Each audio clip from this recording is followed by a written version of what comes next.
Hello everyone and welcome back to the next part of this series.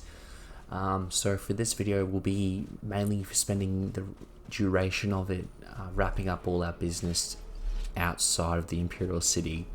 It's quite a lot of dungeons and ruins and catacombs, as you've already seen. And mind you, this is me trying my best to cut it down to a acceptable viewing quality, but still capturing some of the essence of it, if that makes sense. There's still a lot more to go on the interior, but by the end of this video we should be well and truly finishing up with the exterior. And you can tell already, like, just from the last, 5 or 6 videos, there is a lot of mod to bite into, and it's free, really. It's just absurd. So to wrap things up, there's a few more dungeons and whatnot that need to be explored, and this is something I really enjoy: magic activated puzzles. There's a bit of it in the base game in Shalador's maze. If you ever stumble upon it, it's not really marked on the map per se, but definitely something that's really beneficial to dungeon design is just having really excellent mechanics to pass it.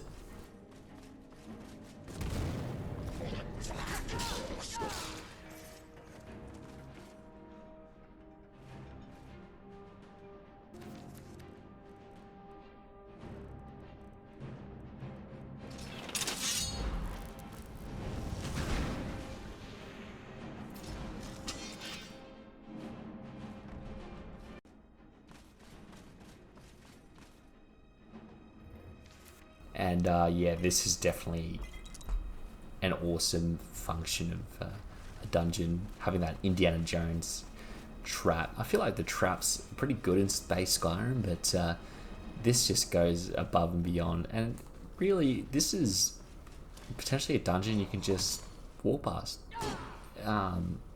You can really nail this quest down in maybe 2 or 3 hours. This particular part, perhaps, because you can just gun it straight to the Imperial City. All you really need is to go straight to the slums to get into the city, and then once you've done that, you just need to go grab a heart and take down Maruk, the Inga Prophet, which doesn't take too long if you beeline it, and that's it. So this dungeon's to deal with another Knight of the Nine.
So at this point, can you expect any less of me?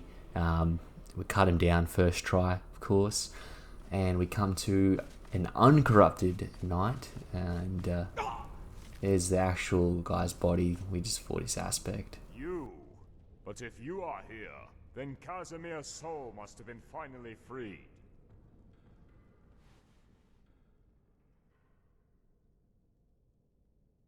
CASIMIR got too close to the flame of Magnus. You saw for yourself. The flame took a hold of him. Each of us had a piece of our soul stolen by Molag Bal when we died. We will never know the true peace, and our souls will never reach Aetherius. What do I think about it? What a strange question. It's a place where the fallen end up. You, me, even Molag Bal. There is no hope for us, otherwise we would not be here. I am praying to the Nine Divines. My prayers will probably never reach them, but still. It's a fire ruin, one of the wisdoms of Magnus that Juno stole from Sarfall. It is, in a way, a piece of the sun. It will burn forever. They say Juno tried to drag down Magnus, but he failed. There is no limit to the arrogance of people. They never learn. Even when the cities are reduced to ashes, Juno the Philosopher is no exception. A mage who was later absorbed into the image of God Julianos of the Nine Divines. But he was a pretty poor student when it came to this flame. He stole and spread knowledge of Sarfall without a second thought. By doing this, he did more damage than even Sirabane. I have prayed enough. My sword is yours. Now, lead the way. I, Berich Vindril, will follow you to the end of Oblivion. So there was a lot of information just given to us just now, and it's very helpful in understanding some of the context to this mod, like who's the main players and why these people are actually here in the first place. Because, you know, seeing Pelennor in Molag Bal's Cold Harbor, it just doesn't really make sense in a certain way. But when you view it like a portion of their fragments captured, and it gets a bit deeper with the Amulet of Kings and what that actually really is when we get further into this quest, which can explain it further. Now, by all accounts, this is not a canon quest mod, obviously, but you know, it goes a way in trying to justify things within the established lore, which I can appreciate. And for a long time, I didn't understand who the slave trader was, if it was relevant to the story or whatnot. Apparently, it's just Vikin's play character when he played through Oblivion, and he just wanted to like put in little Easter eggs for that for himself. What a mad lad, honestly. And as you remember at the very beginning, once we got to Cold Harbor, this is the graves that Martha wanted us to come find. So here we go.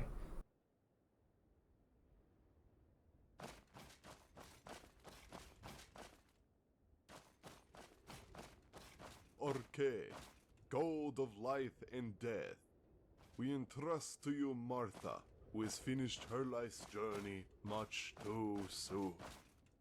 Please take away her burdens, lead her to the great Aetherius, and let her into the circle of saints. Grant eternal happiness to us who grieve here, as well as to Martha, who has now passed through the cycle of life and death. Arkay, in your name. Arkay, in your name.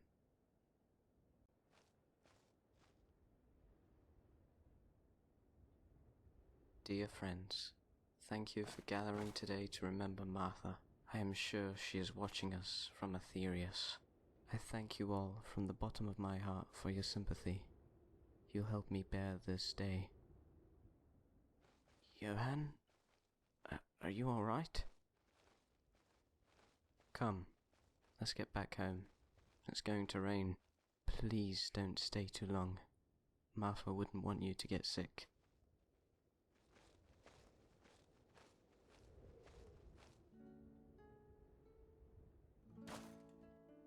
Death of a loved one is always a dreadful affair.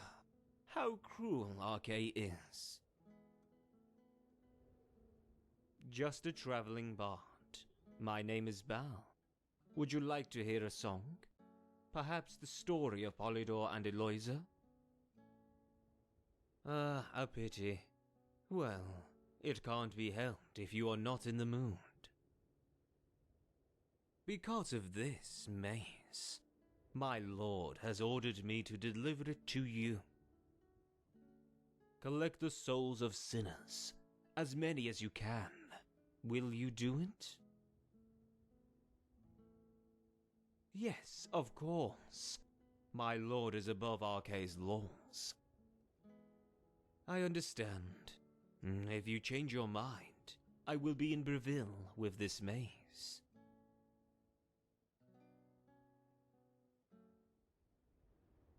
So, in this instance, Johan did actually... Please, stay safe. Don't put... Oh, thank you so much. I can finally meet my family again. Yeah, so he did actually take the mace and fill souls with it to see Martha again, but didn't work out for him. But here's the conclusion of Martha's quest line. Thanks to you, I was able to meet my family again. I can't thank you enough. I think I'll stay here for a while. I want to remember them for a bit longer.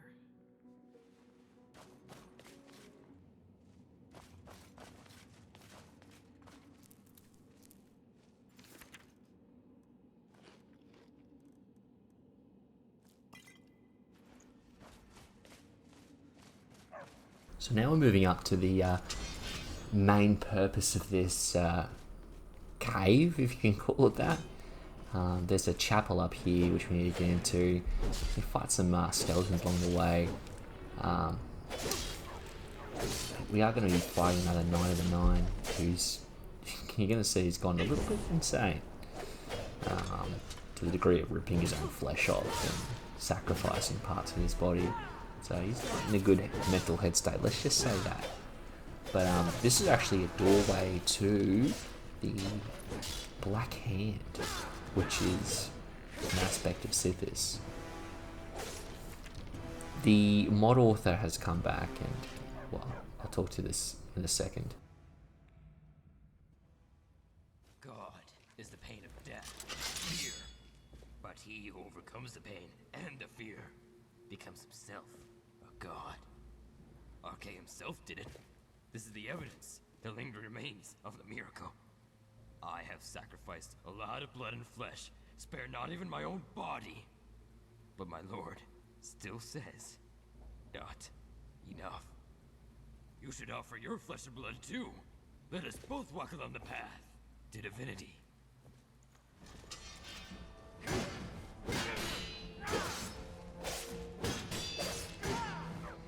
So as I was saying, Vicken came in, along the way added way more quality of life features, and there's lots of notifications you'll see pop up in the top left from time to time. The main one that you'll see was at the very beginning in the Mathmalatu Priory. You get the Eye of Marek, which is more or less just a guide to keep you on track with quest lines, and if there's anything relevant it says the Eye of Marek's responding, and he's done that with other items too, so you know, unlike Dark Souls, we have no clue. This actually see the Great Sword of Annuel is reacting to Arkay's corpse, so you actually attack that and break through to get to the next part, which is Arkay being hidden by the Black Hand, which is quite an interesting concept. And if you recall earlier in one of the videos, I get the Ring of Sithis from that corpse sorcerer dude. This enables us to talk to him. I'm the Black Hand. You want to try living in this void? Are the cities in with us? Now, what do you wish from me? An absurd hero. A mortal who has reached divinity. A walking tower? No role or name can rhyme him. No one bows to his will. In this, I surrender all power.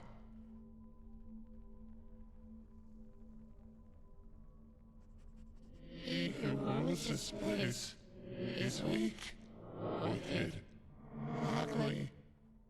The furthest being from Shizar, a pitiful creature.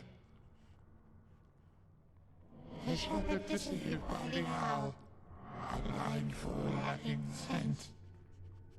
He does not understand that the more one strives for something, the further one gets away from it.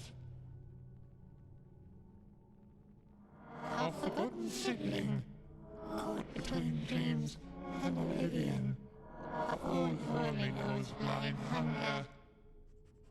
Loveless in spirit, the sin-born king, only mimicking divinity, hunting the world of waterless and chaos.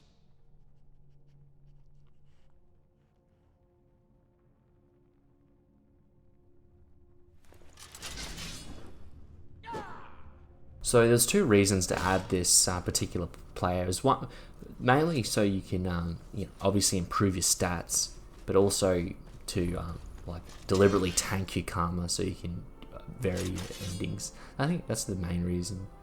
But moving onwards, we've actually now completed all the external content, and once we get through the slums, which leads into the prison tower, we'll be finally in the interior of the Imperial City, which is really exciting because, in a way, it feels like a theme park ride. There's so many things that are so fun to do. I mean, the whole mod is a theme park ride, I'll be honest.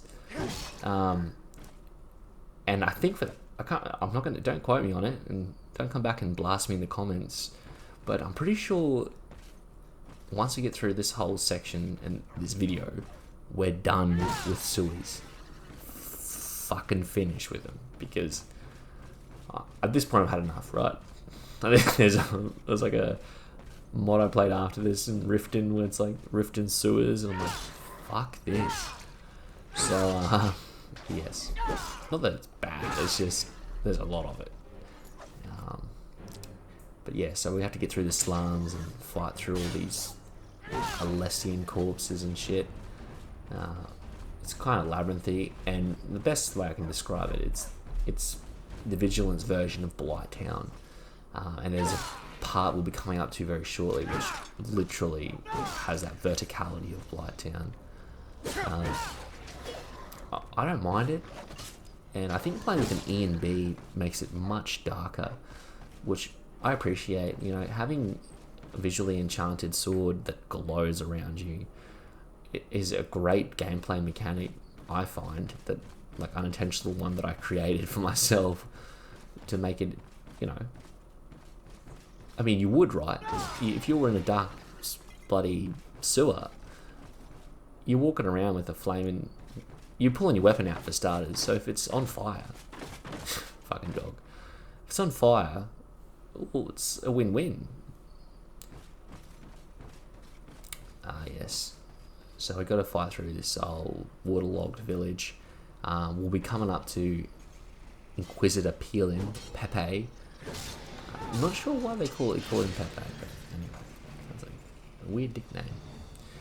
But we'll get through here, and it gives a bit of context more on what this actual place is, because it looks like it once was an inhabited village, and there's a lot of soul shooting here, meaning this was inhabited at some stage by like normal looking people.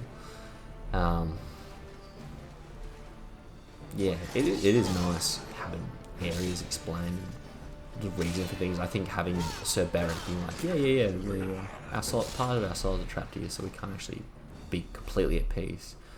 I quite like that, because the Dragonborn in the main, or not just the Dragonborn, I suppose, any main character in the Elder Scrolls can make up allegiances with many Daedra lords and promise their soul to them.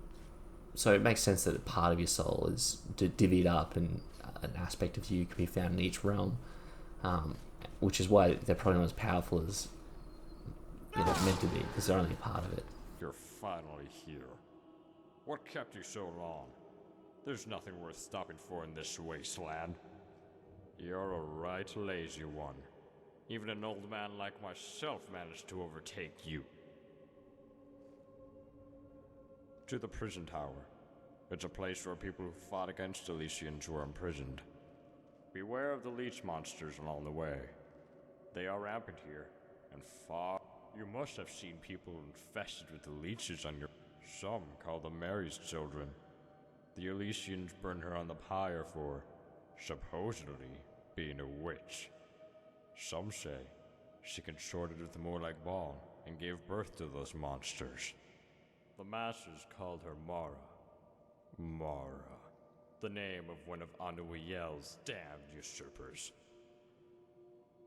Originally, it was used to transport criminals and other goods.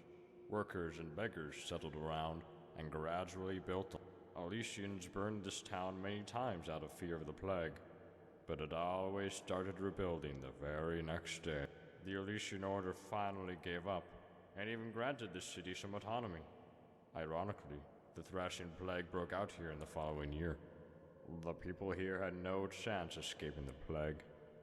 Mountains of corpses clogged the sewer, and Lake Rumar was filled with blood and decayed flesh. Then, they started burning corpses every day. I remember it like yesterday.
So that was sped up 2 times speed. It's a very slow boat ride. It gives you plenty of time to think. But we made it through and we're up to the next stage. So this is where we enter, quote unquote, Blight Town. And yeah, it's still quite labyrinthy, maze-like, and it isn't, right? Like, it's just, I always dislike this part of this mod, to be honest. It's very tedious, and you can skip it to a degree. You can just skip the whole Blight Town component, but you know, the boss fights are just worth getting into and worth doing. And you know, you can also just use Become E3 and just jump off to the bottom. Definitely, nothing's stopping you from doing it, but that would sort of undermine the reason of making these videos in the first place, because I want to be able to come back and watch these myself and recall it, because this is probably the best I'm ever going to make my version of Skyrim look with it, because I don't think I'm going to have the energy to try any harder again. So I'll be able to come back and look at it at its best to me. And this is how I can enjoy it. And hello future me. Firstly, I hope all's well. And yeah, just shouting out to myself in a part I'll probably skip through in the future, like, oh no, this part, I remember this when I was fucking in my 20s, fucking, oh yeah, fuck this shit. But the Blight Town part makes up for it with a real ripper boss, so you know, can't be too mad.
She is a priestess of Mara from the time of the Alessian Empire. Apparently, she was a healer who could cure the Thracian plague. But there are very few records of her left. All I know is that she was burned as a witch by the Alessian Order during the outbreak of the Thracian plague. They are former humans, twisted by the Thracian plague and Mary's blessing. They rot again and again until they lose their human form. I am tending the bonfire. Those leech monsters fear it. As long as you light a fire, well, there are creatures like Atima who don't fear fire, but she is harmless. Talos, Talos, invincible Talos. Uncle Caius told Atima about him. He said Talos is the 9th divine, but it is Khajiit even asked Mary, but she did not know. The old mother said there was only one god, and now Atima is really confused. Mary is very kind. She does not hurt Atima like her old mother. Atima hates her. Atima hates her old because Atima is a Khajiit. They made her wear a collar. Atima is called Atima. It is Mary dislikes fire, but Atima likes playing with dolls. Look, Mary made a doll for Atima. You must be jealous now, no?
So we've dealt with her, and now we're entering her memory where she gets interrogated before her execution. Now, I'm going to warn you, this is actually quite a long interaction with Pepe, peeling this what it looked like before he got deformed. So I'm going to put a timestamp if you want to jump ahead. Completely understand. Are you to appear in the image of Alicia? Are you mocking us? Good. Stay silent. You have no right to speak as it is. Why in oblivion would you interfere with us now? Don't you know what will happen to you tomorrow? I was not informed who you are, and I don't care whether you truly are her or just her imitation. But tomorrow, you will be condemned and burned in the pyre. And those kissing your feet today will throw you on the fire tomorrow at my Mir's jester. Are you aware of this? Yes, I think you are. Look at the stone. Can you turn the stone into bread? Of course not. How could you? Man shall not live by bread alone. Weren't those your words? And, as if by Shazar's will, a Daedra rose up against you in the name of this bread.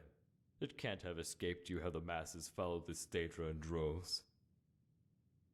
Mundus is full of the starving, and it was them, shouting for bread and salvation, who tore down your tower. I'm sure you intended to raise a new one, but it's useless.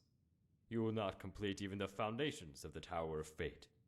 If you had not tried to build a tower, you might have been able to alleviate the suffering of the people, but you did not. And what did the people do? They came to us, the Alessian Order, crying that the ones who promised to steal the heart of Shazar lied to them. If you truly are Mara, then accept this stone. Then its fires will fade, and this abominable tragedy will end. But you will not accept it. For one who denies the miracle also denies the Aedra. People would rather believe in the miracles than in the Aedra. So much so that they even create their own miracles, and would soon believe even in an inquisitor like me. You do not want to make people slaves to the miracle. Their freedom of faith is more important to you, was it not? Your love for the people was simply too deep. It would have been better if you hadn't loved them at all. They would not have to go hungry then. But neither your love nor their free will is important. Just this mystery, this stone. Even if every last living being has to betray their consciousness, they must submit to this stone. Alessian Order was created for this, so we had to rewrite your teachings. We built our tower on top of miracles, mystery, and authority. We released people from this freedom, this free will, which can only bring them endless pain. And so, with the permission of the Alessian Order, we were compassionate to the weak, even despite their sins. Is this not proof of our love for the people? I will ask you again. Why in oblivion did you come to disturb us? The stuff of the Aedra belongs to the Aedra. The stuff of the Emperor to the Emperor. With those words, you wanted to deny us the stone, am I right? This stone is our authority on Nirn, and we will never give it up, even if we have to renounce you and worship a simple slave queen. Already, 2,000 years passed since the Imga prophet found the stone in the dense jungles of Kolovia. The tower has been waiting completion since then, but sooner or later, it will be completed. And then, everyone will live in bliss. Why did you reject the stone if you wanted to give people hope? Could you not turn Mundus to paradise with it? You could have united everyone, masters and servants alike. Perhaps you couldn't do it, but we, the Alessian Order, can. With this stone, we will build a great empire, spanning across the entire continent. With this stone in our hands, our empire does not have to wait for the return of Shazar. What I said will happen, and our empire will rise. And tomorrow, you will see the people flock to us, like the obedient sheep they are. At my sign, they will willingly place firewood at your feet. And you know why? Because you tried to stop us. If there's anyone in Mundus who deserves to be burned on the pyre, then it is you. Tomorrow, you will die. Then it will finally be over. Go. Don't come back. Never come back. Never.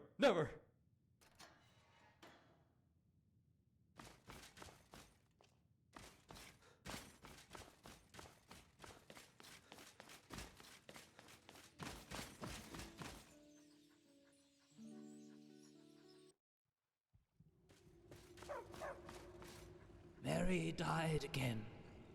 I hope this is her last death. An interesting line there from Caius to it, hopefully it being her last death. I don't know if this is like a Dark Souls-esque thing where, things come back to life with the player and whatnot, or if she's been killed so many times and the cycle is repeated so often where they're finally coming to break the cycle. There's probably different ways you can interpret it, but trust me, this will be the last time she dies. So we've finally left those sewers, and now we've entered the prison tower. Next video we'll be going through it.